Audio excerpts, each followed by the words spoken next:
Šīs sezonas jaunums kostīms Discovery 3 Camo. Principā tas ir mūsu jau esošais Discovery 3 kostīms, tikai jaunajā kamuflāžas krāsojumā. Par detaļām, ja runājam, kostīmam ir lielas sānu kabatas. Šeit ir papildus kabatas, kur var iebāzt rokas sildīšanai. Ir arī augšējās rokas sildīšanas kabatas. 2 krūšu kabatas ar rāvējiem. Dubultās manžetes. Iekšējā manžete ir uzmaucama uz īkšķa un ārējā savelkama.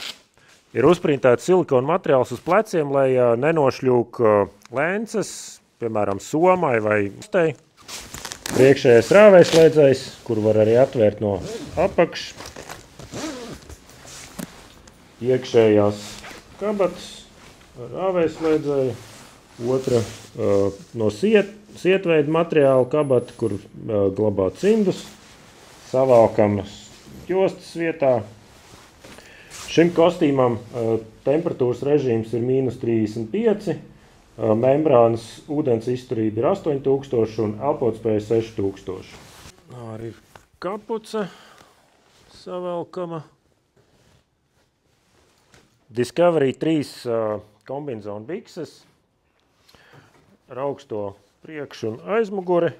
Priekšējais rāvējslēdzējs atverās no abām pusēm.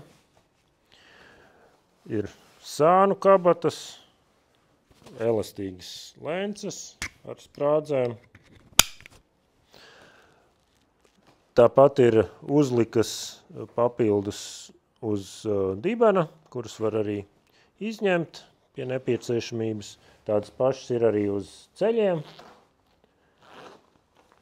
Un tad ir lēnces priekš kausiņa, kur var izņemt un ielikt apakaļ. Un viņš netraucē makšķerējot ir par rokai pie kājas. Apakšējā daļā rāvējslēdzēji, lai ir vieglāk uzvilkt uz zābakiem, kā arī ir iespēja savilkt, lai nepūš vējš un netiek sniegs iekšā zem kombinzona.